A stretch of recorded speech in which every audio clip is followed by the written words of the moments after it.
Hello everyone, welcome to the lecture. तो आज हम अपने टॉपिक को आगे बढ़ाएंगे। हमारा टॉपिक था यूथ, जेंडर एंड आइडेंटिटी। ठीक है, हमने इसका पार्ट 1 कंप्लीट कर लिया था। आज हम पार्ट 2 में कुछ और टॉपिक डिस्कस करेंगे। तो पहला हमारा टॉपिक रहने वाला है features of educational institution that affect identity development in young persons. ठीक है, कि क्या एजुकेशन इंस्टीट्यूशन किस तरीके से अफेक्ट करता है। फिर हम बात करेंगे इमोशनल एंड सोशल डेवलपमेंट की, emotional and social development of youth in early adulthood years. फिर हमारा टॉपिक रहेगा ग्लोबलाइजेशन का क्या इम्पैक्ट होता है, मीडिया का क्या इम्पैक्ट होता है यूथ पर। ठीक है, और लास्टली हमारा टॉपिक रहने वाला है theoretical perspective on aggression and violence. ठीक है, हम इसके थियोरेटिकल पर्सपेक्टिव को समझेंगे। तो ये होंगे हमारे आज के टॉपिक्स। तो वीडियो आगे बढ़ाने से पहले मैं आपको बता दूं कि आप हमारी वेबसाइट shop.hindustanKnowledge.com पर भी विजिट कर सकते हैं। आप अपना पेपर कोड यहाँ पे सर्च करेंगे तो आपको हमारे सारे गेस्ट पेपर्स मिल जाएंगे। और आप इन गेस्ट पेपर्स को अगर कवर कर लेते हैं तो आपका 90+ स्कोर अच्छे से आ सकता है, क्योंकि हमने सारा सिलेबस यहाँ पे कंप्लीट किया है। तो इसको प्लीज़ आप देखिएगा। और यहाँ पर अगर आपको कोई भी प्रॉब्लम होती है तो हमारा कॉन्टैक्ट नंबर है 9580023321। इस पर भी आप कॉन्टैक्ट कर सकते हैं। ठीक है, तो चलिए हम टॉपिक पर वापस आते हैं। तो अब देखिए हमारा पहला टॉपिक यहाँ पर है कि features of educational institutions that affect the identity development in young person. तो सबसे पहले देखते हैं आइडेंटिटी डेवलपमेंट होता क्या है। Identity development means how young people understand who they are, what they believe and what they want to become in the future. ये वही चीज़ है जब हम अपने आप को थोड़ा समझने की कोशिश करते हैं, हम अपने आइडेंटिटी के बारे में और डेप्थ में जाने की कोशिश करते हैं कि हम क्या हैं, हम किस चीज़ पे बिलीव करते हैं, हमें आगे क्या करना है लाइफ के साथ में। हम इन सब चीज़ों को बहुत बेहतर तरीके से समझने की कोशिश कर रहे होते हैं उस टाइम पे। ठीक है, educational institutions like school, colleges, universities plays an important role in shaping this identity. और सही बात है कि जब हम अपने चाइल्डहुड स्टेज में होते हैं और जब हम बड़े हो जाते हैं तो उस दौरान हम अपने कई सारे स्टेजेस में जाते हैं, जैसे हम स्कूल में जाते हैं, कॉलेजेस में जाते हैं, यूनिवर्सिटीज़ में और फर्दर स्टडीज़ करते हैं। तो हमें काफ़ी ज़्यादा हमारी जो आइडेंटिटी है, हमारी जो सेल्फ है, उसमें काफ़ी इंप्रूवमेंट हमको देखने को मिलता है, इंप्रूवमेंट देखने को मिलता है, चेंजेस देखने को मिलते हैं। ठीक है, और they influence student in many ways. और इन्हीं सब चीज़ों के बारे में हम इस टॉपिक में बात करेंगे कि किस तरीके से हमारे ये जो स्कूल हैं, कॉलेजेस हैं, जो भी एजुकेशनल इंस्टीट्यूशंस हैं, हमें किस तरीके से शेप करते हैं, हमारी आइडेंटिटी को किस तरीके से शेप करते हैं। ठीक है, तो इसमें सबसे पहला हमारा रहने वाला है स्कूल एनवायरनमेंट एंड कल्चर। देखिए, ये बात आप लोगों ने भी एक्सपीरियंस किया होगा कि स्कूल लाइफ में हमारी कितनी ज़्यादा डेवलपमेंट होती है। ठीक है, हमारा जो स्कूल का एनवायरनमेंट होता है कि स्कूल का एनवायरनमेंट किस तरीके का है, उससे हमारी कितनी ज़्यादा डेवलपमेंट होती है। तो वही यहाँ पे लिखा हुआ है कि positive and the supportive environment help students feel safe and confident. अगर हमारे स्कूल में एक सपोर्टिव एनवायरनमेंट होगा जहाँ पर हमारी जो मिस्टेक्स हैं, ठीक है, उन पे ज़्यादा पॉइंट आउट ना करके उनको इम्प्रूव करने के लिए जो हमारे टीचर्स होते हैं, हमारे जो स्कूल इंस्टीट्यूशंस होते हैं, ये अगर हमको सपोर्ट करें, हमें इम्प्रूव करने के लिए सपोर्ट करें, तो हम सच में बहुत कॉन्फिडेंट बन जाते हैं टाइमली।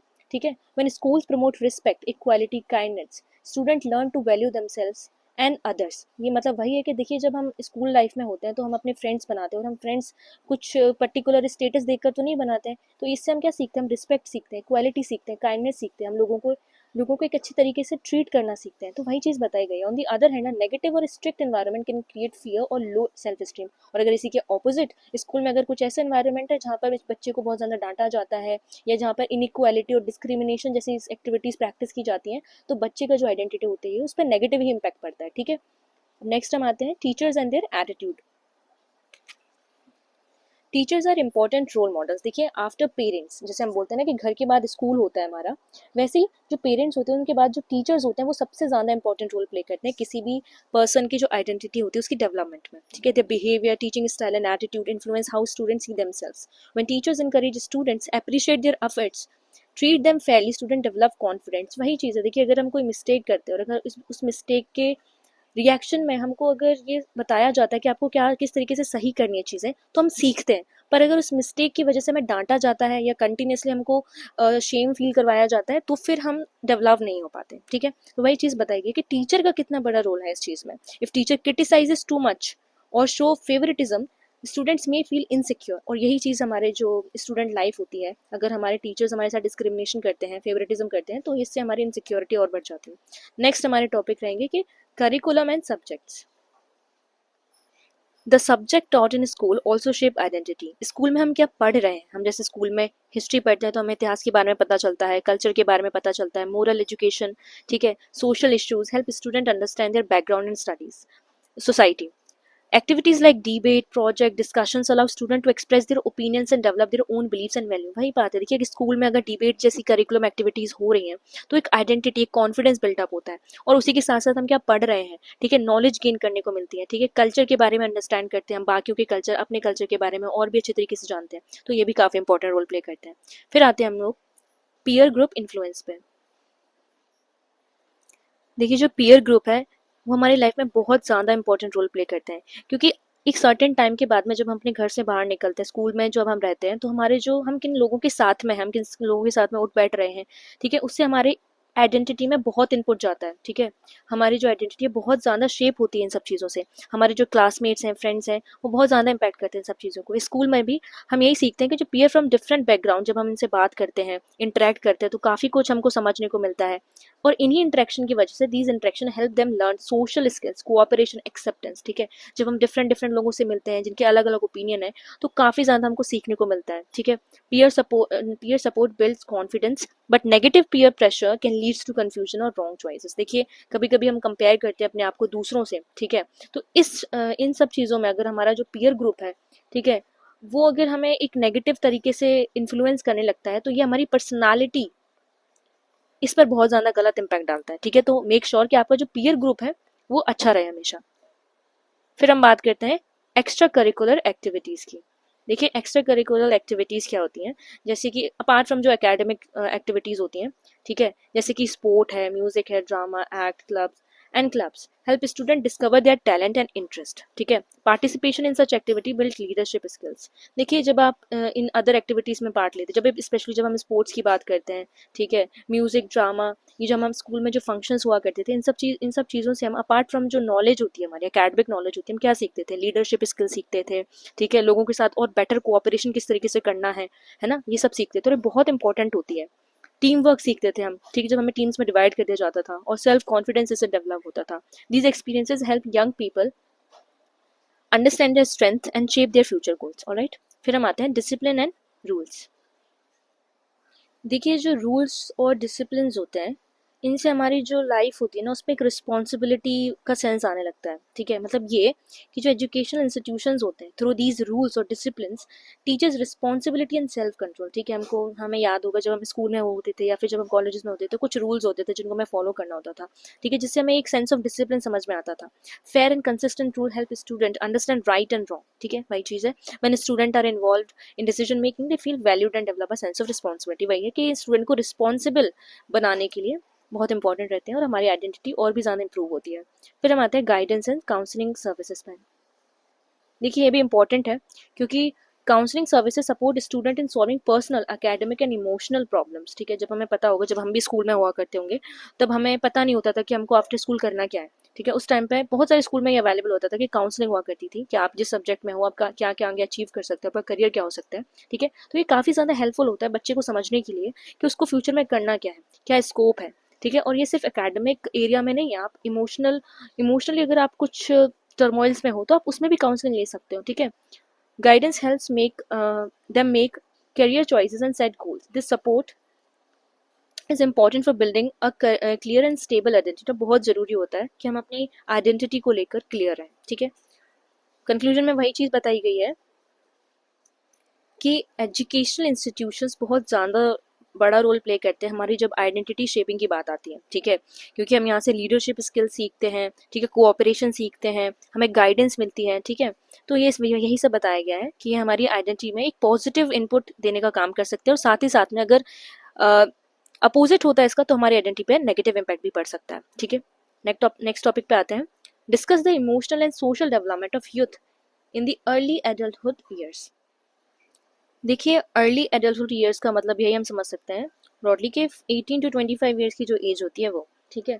अब इस एज ड्यूरेशन में हम लोग बहुत सारी चीज़ों को एक्सपीरियंस करते हैं, बहुत सारी नई चीज़ों को एक्सपीरियंस करते हैं, ठीक है, वही बताया गया है कि देखिए it is a very important period because young people move from being teenagers to becoming independent adults. हम टीनेजर लाइफ में थोड़े से ज़्यादा फ्री होते हैं, हम ज़्यादा आगे की लाइफ के बारे में सोचते नहीं है, ठीक है, लेकिन जब हम टीनेजर स्टेज से हम थोड़ा एडल्टहुड पे जाने लगते हैं ना, तो हम थोड़ा सा कन्फ्यूजन हमारे दिमाग में आती है, क्वेश्चंस आते हैं कि हमको क्या करना है लाइफ में आगे, है ना। तो ये वही पीरियड है जब हमारे मन में क्वेश्चंस आते हैं और हमारी जो आइडेंटिटी है उसमें बहुत ज़्यादा चेंजेस आते हैं, ठीक है। During this time they experience many emotions and social changes that shape their future, ठीक है। इमोशनल डेवलपमेंट, देखिए अर्ली एडल्टहुड पीरियड में हमारे अंदर बेसिक क्वेश्चंस आना स्टार्ट हो जाते हैं कि हम लोग को करना क्या है लाइफ में। टीनेजर तक तो हम वैसे भी सीरियस नहीं होते अपने लाइफ को लेकर, क्योंकि हमें लगता है कि हमारे पेरेंट्स हैं, पेरेंट्स पैसे दे ही रहे हैं। पर जैसे जैसे हम बड़े होते जाते हैं ना, हमको थोड़ा लगता है कि नहीं, हमें अपने पैसे चाहिए, हमें अपनी थोड़ी एक आइडेंटिटी बनानी है, लोग हमारी रिस्पेक्ट करें, है ना। एक वो रिस्पेक्ट वाला फैक्टर आता है जहाँ पे फिर हम सोचते हैं कि नहीं, हम कुछ बड़ा करेंगे। तो एडल्टहुड लाइफ तक, टीनेजर से लेके तक हम बहुत ज़्यादा अपने कन्फ्यूजिंग लाइफ में रहते हैं, हम अपने बहुत ज़्यादा आइडेंटिटी क्राइसिस में रहते हैं कि हम क्या हैं, ठीक है। who am I, what do I want in life, these questions arises, ठीक है। Emotional maturity also grows during this period, ठीक है। थोड़ा हम बचकाने हुआ करते थे पहले, लेकिन अब हम बड़े हो जाते हैं, समझने की कोशिश करते हैं बेटर तरीके से।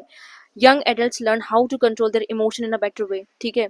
आपने देखा होगा जो टीनेजर्स एक टाइम पे बहुत ज़्यादा गुस्सैल हुआ करते होंगे या फिर बहुत ज़्यादा अनसीरियस हुआ करते होंगे अपने लाइफ के लिए, वो थोड़ा सा यहाँ पर शांत हो जाते हैं और समझने की कोशिश करते हैं औरों को भी।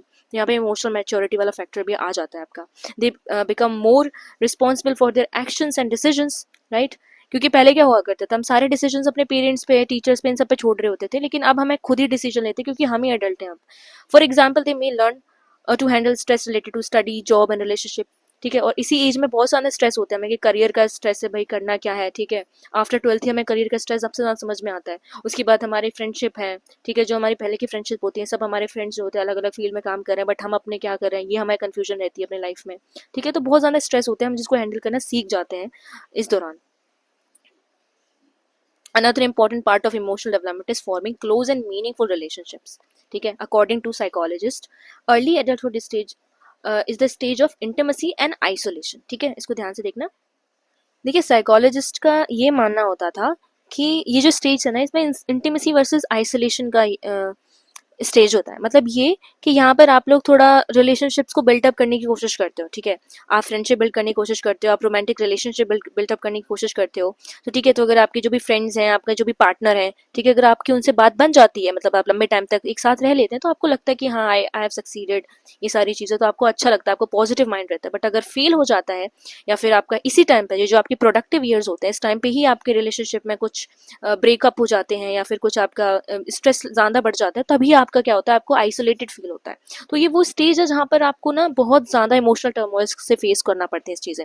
Young adults also experiences strong emotion such as love, excitement, fear of failure and hope for the future. देखिए यही वो स्टेज है जब हम अपने बहुत ज़्यादा रिस्क लेने को तैयार होते हैं। इसलिए जो यंग पीपल होते हैं वो बहुत ज़्यादा सोचते हैं कि नहीं, हमें ये करना लाइफ में, हम ये बनना चाहते हैं, हम डॉक्टर बनेंगे, इंजीनियर बनेंगे, हम यूपीएससी की तैयारी करेंगे, हम इसकी तैयारी करेंगे, ठीक है। तो बहुत ज़्यादा हम पे एनर्जी होती है कि हम सब करने को तैयार होते हैं, ठीक है। और ये बहुत ज़्यादा एक्साइटमेंट वाली स्टेज भी होती है जहाँ पे हम रिलेशनशिप भी बिल्डअप करने की कोशिश करते हैं। Learn to manage these emotion in a healthy way is an important task during this stage. वही चीज़ है कि ये बहुत ज़्यादा इंपॉर्टेंट है कि हम इस टाइम पीरियड को किस तरीके से मैनेज करते हैं। फिर आते हैं हम लोग सोशल डेवलपमेंट पे। देखिए social development in early adulthood involves building a new relationships and taking on new social roles, ठीक है। जब हम अपने इस एडल्टहुड स्टेज पे आ जाते हैं, तब हम बहुत सारे अलग अलग रोल्स और रिस्पॉन्सिबिलिटी लेने के लायक हो जाते हैं, ठीक है। नए रिलेशनशिप डेवलप करते हैं। Many youth leave their homes for higher education और जॉब्स, हमें पता है। और आप भी अगर ये सोच रहे होंगे, क्योंकि जब हम स्टडीज़ करते हैं तो हम सोचते हैं कि हम बाहर जाके स्टडीज़ करेंगे अपने अपने, ठीक है। जो डॉक्टर बनना है वो कोटा जाने के सोचते हुए होंगे, जो यूपीएससी करते हैं वो दिल्ली जाने की सोचते होंगे। तो अलग अलग अपने लाइफ गोल के हिसाब से लोग सोचते हैं कि चलिए अब हमें बाहर जाना है, कोचिंग के लिए जाना है, तो सब लोग अपना घर छोड़ के बाहर जाते हैं एजुकेशन या फिर जॉब के लिए भी, ठीक है।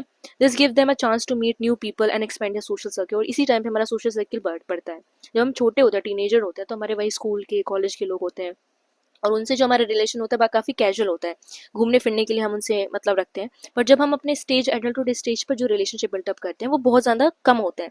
जैसे जैसे आप बड़े होते जाएंगे, जो आपका सर्किल है, जो आपका फ्रेंड सर्किल है, बहुत छोटा होता चला जाएगा। आप कुछ ही लोगों से बात करेंगे, थोड़ा पर्पसफुल होंगे जो, ठीक है, और जिन पे आप ट्रस्ट करते होंगे, उनसे ही आप रिलेशनशिप बनाना बेहतर समझेंगे उस टाइम पे, ठीक है। Friendship often becomes more mature and meaningful. वही चीज़ है कि मीनिंगफुल फ्रेंडशिप हो जाती है, कैजुअल नहीं। Instead of having many casual friends, young adult prefer few close and trusted friends. Romantic relationship में बिकम मोर सीरियस. अगर आपके कोई पार्टनर्स होंगे तो आप सोचेंगे उनको सीरियस थोड़ा और लाइफ टाइम के लिए कि ठीक है अब हम साथ रहेंगे, या फिर कमिटमेंट वाला यहाँ पर फैक्टर आ जाता है, तो आप थोड़ा सीरियस हो जाते हैं रिलेशनशिप को लेकर. Early adults also begin to take social responsibility. ठीक है, they may start working, earning money and supporting themselves for their families. तो मतलब वो ये स्टेज हो जाती है जहाँ पर अब आप एक मेन कैरेक्टर हो जाते हैं और अब आप दूसरों इन सेंस योर फैमिली, आप अपनी फैमिली को थोड़ा सा सपोर्ट करने लगते हैं. यहाँ पर आपकी थोड़ी ओपिनियंस को तवज्जो दी जाती है, आपको समझा जाता है. तो आप यहाँ पर थोड़े से बड़े हो गए हैं अभी, ठीक है, बच्चे नहीं रहे हैं, टीनेजर नहीं रहे हैं, तो आप रिस्पॉन्सिबिलिटी लेने के लायक हो गए हैं. और ये आपकी क्या है, सोशल डेवलपमेंट हो रही है. यहाँ पे आप सोशल रिस्पॉन्सिबिलिटी यहाँ पर एक्सेप्ट कर रहे हैं. ठीक है, they learn how to behave in professional setting and become responsible member of the society. ठीक है, तो in conclusion early adulthood is a time of important social and emotional growth. Young people develop a strong identity, emotional control, close relation and social responsibility. वही सारी चीज़ें, और these developments help them build a stable and successful adult life. ठीक है, तो अब हमारा topic रहेगा explain the impact of globalization and media on youth. देखिए, ग्लोबलाइजेशन क्या होता है, मैंने आपको पहले भी बताया. ग्लोबलाइजेशन का मतलब सिंपली यही होता है कि इंटरकनेक्टेड वर्ल्ड. हम लोग टाइम के साथ साथ बहुत ज़्यादा कनेक्टेड होते चले जा रहे हैं आपस में, दुनिया भर में. ठीक है, और ये through trade, technology, travel, communication. ठीक है, और मीडिया में हम क्या इंक्लूड करते हैं, टेलीविजन इंक्लूड करते हैं, और मोस्ट इंपॉर्टेंटली हम सोशल मीडिया इंक्लूड करते हैं, मूवीज़ भी आ जाती हैं, न्यूज़पेपर भी हम ऐड करते हैं. ठीक है, तो बोथ ग्लोबलाइजेशन और मीडिया, ठीक है, influence how young people think, behave and live. ये भी आपको पता है. फिर आते हैं हम लोग पॉजिटिव इम्पैक्ट पे. देखिए, ग्लोबलाइजेशन के मैंने आपको पिछले लेक्चर्स में भी बताया कि बहुत पॉजिटिव और नेगेटिव इम्पैक्ट दोनों ही होते हैं. तो पहले हम पॉजिटिव इम्पैक्ट के बारे में देखते हैं. One of the major positive impact is better access to information. ये सबसे ज़्यादा इंपॉर्टेंट इसीलिए क्योंकि आज के टाइम पर हम दुनिया भर की नॉलेज सिर्फ एक पॉइंट पे हम लोग सिर्फ सर्च करते हैं गूगल पे, हमको मिल जाती है. दूसरी दुनिया में लोग क्या ओपिनियन रखते हैं, ठीक है, ये भी हमें पता चल जाता है कि अगर एक चाइना में बैठा हुआ इंसान है, ठीक है, उसका क्या माइंड सेट है, उसकी कंट्री में भाई किस तरीके की चीज़ें या कल्चर फॉलो होता है, ये इंडिया वालों को पता चल जाएगा थ्रू सोशल मीडिया. ठीक है, न्यूज़पेपर, इंटरनेट के थ्रू हमें सब पता चल सकता है. ठीक है, दूसरों के कल्चर के बारे में, फैशन क्या है उनका, ये सब मैंने आपको बताया था. ठीक है, तो वही चीज़ है कि through the internet and social media youth can learn about different countries, cultures and idea. They can gain knowledge about the education, career, health and global issues. तो आज के टाइम पर जो हम ग्लोबल इशूज़ देख रहे होते हैं, हमको बेटर नॉलेज होती है. पहले के टाइम पर इतना लोगों को पता नहीं हुआ करता था कि रियल रीज़न क्या है चीज़ों के पीछे, पर आज के टाइम पर हमें क्योंकि इन्फॉर्मेशन बहुत ज़्यादा और ईजिली अवेलेबल है, तो ये हमें पता चल जाता है. This help them become more aware and open minded. ठीक है, तो वही चीज़ बताइए मैंने आपको कि अगर इंडियन कोई आज के टाइम का इंडियन है, ठीक है, हम जैसे लोग हैं, यूथ लोग हैं, इनको ज़्यादा नॉलेज पता है चीज़ों के बारे में कंपैरेटिव टू आवर पेरेंट्स. ठीक है, globalization also creates more opportunities. Young people can study abroad, work in international companies and connect with people from different part of the world. Online platforms allow them to learn new skill, start business, even earn money from home. ठीक है, तो वही चीज़ है कि बहुत ज़्यादा connected world हो चुका है. अब हमें अगर इंडियन किसी को यूएसए में काम करना है तो ज़रूरी नहीं कि वो यूएसए जाए. ठीक है, वो इंडिया में बैठा बैठा ऑनलाइन सर्विसेज यूएसए को दे सकता है. ठीक है, यूएसए आउटसोर्स कर सकता है अपना वर्ल्ड किसी इंडियन सिटीजन को. ठीक है, तो हमें ज़रूरी नहीं वहाँ जाना. तो वही चीज़ हो गई है कि अब बहुत ज़्यादा कनेक्टेड चीज़ें हो गई हैं. Media also gives you a voice. ठीक है, social media platform allows them to share their opinion, talent and creativity. आप अपनी क्रिएटिविटी है सोशल मीडिया के थ्रू, पोस्ट के थ्रू आप शेयर कर सकते हैं. Many young people use media to raise awareness about social issues like climate change and gender equality and human rights. तो ये तो हम देखते हैं अपने आसपास किस तरीके से अलग अलग डिफरेंट सोशल इशूज़ के बारे में अलग अलग जो लोग हैं वो अपनी वॉइस को रेज करते हैं. ठीक है, अब हम आते हैं अपने नेगेटिव इम्पैक्ट्स पे. देखिए, यहाँ पर जो सबसे पहला नेगेटिव इम्पैक्ट ग्लोबलाइजेशन का है या मीडिया का है वो ये है कि लॉस ऑफ ट्रेडिशनल कल्चर.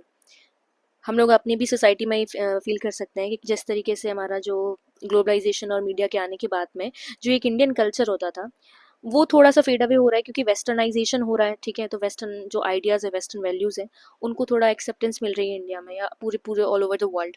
ठीक है, तो इस वजह से क्या होता है, जो ट्रेडिशनल कल्चर होता है वो कहीं ना कहीं चलन जाने लगता है सोसाइटी से. ठीक है, तो वही है कि as young people follow foreign lifestyle, fashion, language, they may forget their own culture and value tradition. तो ये थोड़ा सा नेगेटिव इम्पैक्ट यहाँ पे बताया गया है. Media sometime show unrealistic lifestyle and beauty standard. Second ये बताया गया, ये फर्स्ट तो हमारा ये था. सेकंड ये है कि जो सोशल मीडिया पे जैसे बहुत एक नैरेटिव चलते हैं बहुत सारे अलग अलग चीज़ों के, तो वो ज़रूरी नहीं है वो हर बार सही हो, ठीक है। सोशल मीडिया पे हम देखते हैं कि किस तरीके से ब्यूटी स्टैंडर्ड ओवर एग्जैगरेटेड करके दिखाए जाते हैं, unrealistic beauty standard, unrealistic lifestyles यहाँ पे बताई जाती हैं, ठीक है। This can make young people feel pressure to look perfect and live a luxurious life. जैसे मैं आपको बता दूं, आईफोन का एक ट्रेंड चला था, जब हम सोशल मीडिया में देखते हैं कि आईफोन वाले लोग मतलब कि अमीर लोग, तो जो इवन जो नॉट सो वेल बैकग्राउंड से जो लोग हुआ करते थे वो भी आईफोन लेने के लिए बहुत अजीब अजीब चीज़ें करने लगे थे, ठीक है। किडनी बेचने वाला एक जोक यहाँ पे अपीयर हुआ था। तो ये सारी चीज़ें क्या होती थी कि हम दूसरों की नज़रों में एक परफेक्ट दिखने की कोशिश करें, क्योंकि सोशल मीडिया पे ही यही चल रहा है। सोशल मीडिया पे एक परफेक्ट का एक डिफिनेशन किसी ने बना दी और हम उस डिफिनेशन में फॉल करने की कोशिश करते हैं कि हम कुछ भी करेंगे हम इस डिफिनेशन के अंदर लाई करने की कोशिश करेंगे। तो ये नेगेटिव इम्पैक्ट है, क्योंकि यहाँ पर आप अपने आप को, आप अपनी आइडेंटिटी को बहुत ज़्यादा यहाँ पे हार्म कर रहे हो, ठीक है। It may lead to low self esteem, stress, mental health problem. जब आप नहीं फॉलो कर पाते तो मेंटल हेल्थ इश्यूज आ जाते हैं। Another issue is addiction to social media and the internet, ठीक है। Many youth spend too much time on online things, ठीक है, which affect their studies, physical health and relationship with the family and the friends. Exposure to harmful content such as violence, fake news, तो वही चीज़ है कि globalisation का, या जो आपको मैंने बताया था ना अभी, तो पॉजिटिव इम्पैक्ट क्या होता है कि आपको एक्सेस है, ठीक है, एक्सेस आपको इन्फॉर्मेशन की ईजी एक्सेस है, पर इस ईजी एक्सेस में आपको बहुत बार फेक न्यूज़ भी देखने को मिल जाएगी, ठीक है। सोशल मीडिया पर फेक न्यूज़ बहुत ज़्यादा आपको मिल जाएगी, ठीक है। तो वही चीज़ें नेगेटिव इम्पैक्ट है, ठीक है। वायलेंस जैसे कंटेंट आपके सामने आ जाएंगे, और इन सब चीज़ों से ये होता है ना कि आप जैसे चैट जीपीटी का इस्तेमाल कर रहे हैं बहुत सारी चीज़ों के लिए, चैट जीपीटी से आपको ईजिली आपको कंटेंट तो मिल जाएगा, बट एक वो जो आपका पहले के टाइम पे क्या हुआ करते थे, हम अपने दिमाग को चलाते थे, ठीक है, स्ट्रेस देते थे उस दिमाग पर, जोर देते थे, जिससे कि हमारा दिमाग शार्प होता था। वो चीज़ अब चली गई, अब हम बहुत लेजी हो गए, हम बहुत ज़्यादा डिपेंडेंट हो गए एआई पे, इंटरनेट पे। और साइबर बुलिंग तो है ही, फिर साइबर बुलिंग लोगों को फेस करनी पड़ती है। फिर आते हैं कंक्लूजन पे। देखिए कंक्लूजन वही है, ग्लोबलाइजेशन और मीडिया का पॉजिटिव इम्पैक्ट भी होता है, नेगेटिव इम्पैक्ट भी होता है। पॉजिटिव इम्पैक्ट में हमें आसानी से इन्फॉर्मेशन अवेलेबल है आज के टाइम पे, हम बाहर की कंट्रीज की कल्चर, ठीक है, इन सब के बारे में जान सकते हैं। जबकि नेगेटिव हमारा इम्पैक्ट भाई होता है कि साइबर बुली हो रहे हैं सब लोग, ठीक है। आज के टाइम पे हम इंटरनेट पे बहुत ज़्यादा डिपेंडेंट हो गए हैं, ठीक है, और फेक इन्फॉर्मेशन हमको ज़्यादा अवेलेबल हो जाती है आज के टाइम पे, तो हम डिफ्रेंशिएट नहीं कर पाते क्या सच है क्या झूठ है। वही चीज़ यहाँ पे बताई गई है। चलिए अब हम नेक्स्ट टॉपिक पे आते हैं अपने, which is explain the theoretical perspective on aggression and violence. देखिए अग्रेशन और वायलेंस ये वो बिहेवियर है जिनके थ्रू हम जो दूसरे लोग हैं ना उनको हार्म करने की कोशिश करते हैं, ठीक है, वोकली और फिजिकली भी। जो साइकोलॉजिस्ट और सोशोलॉजिस्ट है इन्होंने कुछ थ्योरीज के बारे में बताया है, अलग अलग थ्योरीज के बारे में बताया है, जो कि ये एक्सप्लेन करते हैं कि जो इंसान होते हैं उनको अगर एग्रेशन आता है, वायलेंस आता है, तो क्यों आता है, ये क्यों इतना वायलेंस शो करते हैं, ठीक है। तो पहली हमारी जो थ्योरी होगी वो होगी बायोलॉजिकल पर्सपेक्टिव। देखिए biological theory says that aggression is influenced by our body and genes. हमारे जीन्स और हमारी बॉडी में ही कुछ वैसे फंक्शंस होते हैं जिनकी वजह से हमारा जो बिहेवियर होता है उसमें एग्रेशन और वायलेंस शो होता है। Some people may be born with higher tendency to be aggressive. अब ये क्यों होता है, तो यहाँ पर वही एक हार्मोन होता है जिसको टेस्टोस्टेरोन बोलते हैं, थोड़ा सा ज्यादा यहाँ पर क्या होता है एग्रेसिव बिहेवियर शो करने के लिए रिस्पॉन्सिबल होता है, ठीक है। तो brain structures specially the amygdala, तो हमारे जो ब्रेन होता है वहाँ पर छोटा सा, यहाँ पर एक नीचे साइड में एक छोटा सा यहाँ पर पार्ट होता है ब्रेन का जिसको एमिगडाला बोलते हैं, ये हमारे इमोशंस को कंट्रोल करता है, ठीक है। Also plays a role if there is a damage और इम्बैलेंस इन द ब्रेन। और कभी भी किसी का भी अगर ब्रेन में थोड़ा बहुत डैमेज हो जाता है तो इसकी वजह से भी कुछ लोग होते हैं वो थोड़े वायलेंट हो जाते हैं, ठीक है। अभी डैमेज होता है एक्सीडेंटली भी हो सकता है, ठीक है। This theory suggest that aggression can be natural and sometimes inherited. कुछ नेचुरल रीजंस की वजह से, कुछ इनहेरिटेड रीजंस की वजह से, जैसे कि टेस्टोस्टेरोन है, हार्मोनल चीजें हैं, इनकी वजह से भी हमारा जो एग्रेशन है वो यहाँ पर शो हो सकता है। फिर हम आते हैं सेकेंड थियरी जो है इंस्टिंक्ट थियरी। देखिए इंस्टिंक्ट थियरी है, ये दो यहाँ पे थिंकर्स बात करते हैं, एक तो सिगमंड फ्रॉइड है और दूसरा है कॉनराड लॉरेंस, ठीक है। ये क्या बोलते हैं कि जो एग्रेशन है, ये वायलेंस वाला जो नेचर होता है ना, ये इंसान का इनबॉर्न इंस्टिंक्ट होता है, हमारे अंदर ना पहले से ही होता है, हमारे अंदर पैदाइशी ये चीज होती है, ठीक है। अब इसमें सिगमंड फ्रॉइड का क्या कहना था, सिगमंड फ्रॉइड एक बहुत इंटरेस्टिंग थिंकर है यहाँ पर, इन्होंने बहुत ज्यादा डीपली बात कही है, तो ठीक है, तो इनको समझना थोड़ा मुश्किल है। बट इन्होंने ये क्या बोला था कि देखिए एक डेथ इंस्टिंक्ट होती है और एक लाइफ इंस्टिंक्ट और लाइफ इंस्टिंक्ट होती है। इसमें क्या होता है कि जो लाइफ इंस्टिंक्ट होती है ये हमारी, हमें जो लाइफ की चीज़ें हैं जैसे कि एक अच्छी लाइफ बिल्ड करना, ठीक है, एक चीज़ों को ग्रो करना, डेवलप करना, इसमें ये जो इंस्टिंक्ट है ये काम करती है, ठीक है। और ये ह्यूमंस जो होते हैं अपने कॉन्शियस माइंड में लाइफ इंस्टिंक्ट पर ही चलते हैं, लेकिन जो डेथ इंस्टिंक्ट होती है ये इंसान के कहीं ना कहीं सब कॉन्शियस माइंड में होती है, ठीक है। सब कॉन्शियस माइंड के बारे में बहुत डिटेल में बताते हैं। तो सब कॉन्शियस माइंड होता है जहाँ पर हम अपना कहीं ना कहीं इंटरनली एक जो होती है दबी हुई फीलिंग्स होती हैं, वहां पर हम ये सोचते हैं कि हम डिस्ट्रक्शन ही क्रिएट करेंगे, ठीक है। वहां पर हमें एक जो इनहेरेंट डिस्ट्रक्शन वाली फीलिंग होती है वो हमारी जनरेट हो जाती है। तो अगेन थोड़ा सेगमेंट फिट को समझना मुश्किल है, बट ये ब्रॉडली यही बोलते हैं कि डेथ इंस्टिंक्ट होती है, लाइफ इंस्टिंक्ट होती है, ठीक है। और डेथ इंस्टिंक्ट जो होती है वो यहाँ पर एग्रेशन और वायलेंस क्रिएट करने के लिए रिस्पॉन्सिबल रहती है, ठीक है। अभी लॉरेंस के बारे में बात करते हैं, तो लॉरेंस क्या बोलते हैं कि argue that aggression is similar to animal behaviour, ठीक है। जो एग्रेशन है वो एनिमल बिहेवियर की सिमिलर है। जैसे कि एनिमल्स का क्या बिहेवियर होता है, अगर आप उनकी टेरिटरी में एंटर करेंगे तो यहाँ पे वो एग्रेशन शो करते हैं, ठीक है। उनको लगता है आउटसाइडर आ गए हैं। तो वही इंस्टिंक्ट हमारा भी होता है, क्योंकि कहीं ना कहीं हम भी एनिमल्स ही हैं। तो help in survival such as protecting territory, और ये सर्वाइवल के लिए बहुत इंपॉर्टेंट है ये वाला ये इंस्टिंक्ट, ठीक है। According to this view aggression builds up inside a person and needs to be release. तो इंसान के अंदर ही ये चीज होती है और ये रिलीज होती है, ठीक है। फिर हम आते हैं फ्रस्ट्रेशन एग्रेशन थियरी। देखिए इससे नाम से भी हमें समझ सकते हैं कि फ्रस्ट्रेशन और एग्रेशन थियरी। देखिए this theory stated aggression happens when a person is blocked from achieving a goal. जैसे आप अगर बहुत मेहनत करके पढ़ाई करते हैं, ठीक है, और आप कुछ भी मेहनत करके कुछ भी कर रहे होते हैं पर आपको रिजल्ट नहीं मिल रहा होता है उस चीज़ का, तो आपको लगता है कि मैं तो मेहनत कर रहा हूँ फिर भी मुझे रिजल्ट नहीं हो रहा है, मिल रहा है। तो इस चीज़ से क्या होती है, हमें फ्रस्ट्रेशन क्रिएट होती है, और ये फ्रस्ट्रेशन हमारी जो होती है रिलीज होती है in the form of aggression और वायलेंस, ठीक है। हम गुस्सा करने लगते हैं, ठीक है, फ्रस्ट्रेट हो जाते हैं। The frustration create tension which may lead to aggressive behavior, ठीक है। however not all frustration lead to violence, sometimes people control their anger। तो ये चीज़ है कि हमेशा ऐसा नहीं होता है कि आपका फ्रस्ट्रेशन आपका एंगर में निकल जाएगा, कई बार वो लोग हैं जो कंट्रोल भी करते हैं और कंट्रोल करना ही चाहिए। फिर हम आते हैं सोशल लर्निंग थियरी। देखिए सोशल लर्निंग थियरी एल्बर्ट बैंडोरा ने डेवलप की थी। देखिए बैंडोरा यहाँ पे ये बोलते हैं कि जो लोग होते हैं वो अपने आसपास से ही एग्रेशन सीखते हैं, ठीक है। कोई भी अगर बच्चा है, ठीक है, अगर उसके पेरेंट्स फाइट कर रहे हैं, ठीक है, वो अगर मूवीज ऐसी देख रहा है जहाँ पे एग्रेशन शो हो रहा है, वीडियो गेम्स में जब हम गन्स का यूज करते हैं, दूसरों को बुलेट फायर कर रहे होते हैं, तो यहाँ पे एग्रेशन वाला फैक्टर तो है, वो बच्चा सीख ही रहा है, वो ही प्रमोट हो रहा है उसमें, ठीक है। तो इन सारी चीज़ों से भी एक इंसान के अंदर एग्रेशन वाली फीलिंग जनरेट हो सकती है, ठीक है। If aggressive behaviour is rewarded, ठीक है, if for example if a bully gets what they want the person is more likely to repeat it. वही चीज़ है कि अगर जैसे स्कूल कॉलेज में कोई बुली है, अगर वो किसी को बुली कर रहा है, ठीक है, उसको रिएक्शन में कोई भी पनिशमेंट नहीं दे रहा है, ठीक है, तो उसको क्या लगेगा कि वो पावरफुल है, ठीक है, लोग उससे डरना स्टार्ट कर दिए, तो ये उसको क्या समझेगा कि मुझे रिवॉर्ड मिल रहा है, लोग मुझसे डर रहे हैं, तो वो अपने आप को सुपीरियर फील करेगा, ठीक है, एज अ रिवॉर्ड। तो वही चीज़ होगी कि वो अगली बार ये चीज़ें फिर करेगा और ये और ज़्यादा एक्सटेंड से करेगा। तो वही चीज़ है कि इन सब चीज़ों से क्या होता है, एग्रेसिव बिहेवियर एक इंसान के अंदर और भी ज़्यादा जनरेट होने लगता है। फिर हम आते हैं अपनी कॉग्निटिव पर्सपेक्टिव पे। देखिए अब ये कॉग्निटिव थ्योरी में ये बताया गया है कि जो इंसान सोचते कैसे हैं, मतलब ये है कि if a person interprets a situation as threatening even if it's not they may react aggressively. मतलब मैं आपको बताऊं, जैसे कि अगर एक पर्सन ए है, ठीक है, और इसको ये लगता है कि जो आसपास के इसके लोग हैं इसके अगेंस्ट में है, इसकी हमेशा बुराई करते हैं, इसके बारे में बुरा सोचते हैं, भले ये नहीं भी सोचते हैं पर इसको ऐसा लगता है अपने माइंड में, ठीक है, इसकी थिंकिंग ऐसी है, तो ये जो रिस्पॉन्ड देगा ना इनको रिएक्शन में, ये एग्रेसिवली ही रिस्पॉन्ड करेगा, ठीक है।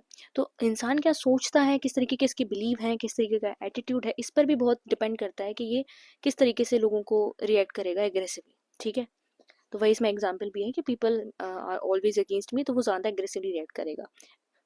फिर हम आते हैं सोशियो कल्चर पर्सपेक्टिव है। देखिए इसमें हमारे क्या इश्यूज आते हैं, जैसे कि पॉवर्टी है, सोशियो कल्चर इश्यूज जैसे कि पॉवर्टी है, अनएम्प्लॉयमेंट है, और डिस्क्रिमिनेशन है, समाज के अंदर ज़्यादा वायलेंस बढ़ रहा है, ठीक है, किसी के साथ बहुत इनइक्वालिटी हो रही है, इसकी वजह से क्या होता है, ज़्यादा चांसेस है सोसाइटी में क्या हो, एग्रेसिव बिहेवियर इंक्रीज हो। Some cultures may accept violence more often more than others, ठीक है। Family environment and peer groups also strongly influence behaviour. वही चीज़ है, कुछ कल्चर्स में एग्रेशन जो है एक्सेप्ट भी किया जाता है। जैसे अगर फैमिलीज है, जैसे अगर इंडिया में स्पेशली अगर बात की जाए, तो इंडिया में जो फैमिलीज में अगर डोमेस्टिक वायलेंस हो रहा है तो उसको बहुत ज़्यादा नॉर्मल माना जाता है कि ठीक है कोई नहीं, तो ये सारी चीज़ों में बहुत लाइटली लिया जाता है, ठीक है, एग्रेसिव बिहेवियर, तो एक्सेप्टेंस मिलती है इन सब चीज़ों में। तो वही चीज़ है कि इसकी वजह से भी जो इंसान है वो ज़्यादा एग्रेसिव बिहेव करने लगता है, क्योंकि उसको लगता है ठीक है जस्टिफाइड है मेरी सोसाइटी में। तो family environment and peer groups also strongly influence group. तो वही चीज़ अगर आपका फैमिली इन्वायरमेंट क्या है, पीयर ग्रुप क्या है, अगर आप ऐसे लोगों के बीच में जो गुस्सैल हैं तो आप भी गुस्सैल बन जाओगे।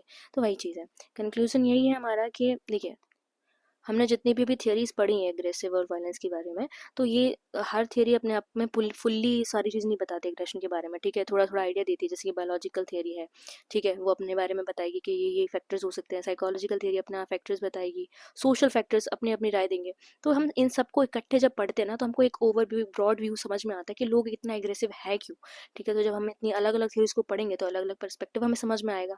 तो हम बेटर चीज़ें इस्तेमाल कर सकते हैं लोगों की जो एग्रेसिव बिहेवियर है उसको कंट्रोल करने के लिए, अपनी सोसाइटी में जो है ये वायलेंस ना रहे, इस चीज़ को इंश्योर करने के लिए, ठीक है। तो यही कंक्लूजन था। तो हमने अपना टॉपिक कंप्लीट कर लिया है। ओके गाइस, तो अगर आपको वीडियो अच्छा लगा हो तो लाइक करना, दोस्तों में शेयर भी करना, ठीक है। और आप हमारा टेलीग्राम ग्रुप भी ज्वाइन कर लीजिए, हमारे डिस्क्रिप्शन में हमारे ग्रुप की लिंक होगी। तो आप लिंक के थ्रू जल्दी से उस टेलीग्राम ग्रुप को ज्वाइन कर लेना, क्योंकि आपको सारी क्लासेस की अपडेट जो है वो उस ग्रुप में मिल जाएंगी, ठीक है। Okay guys, thank you.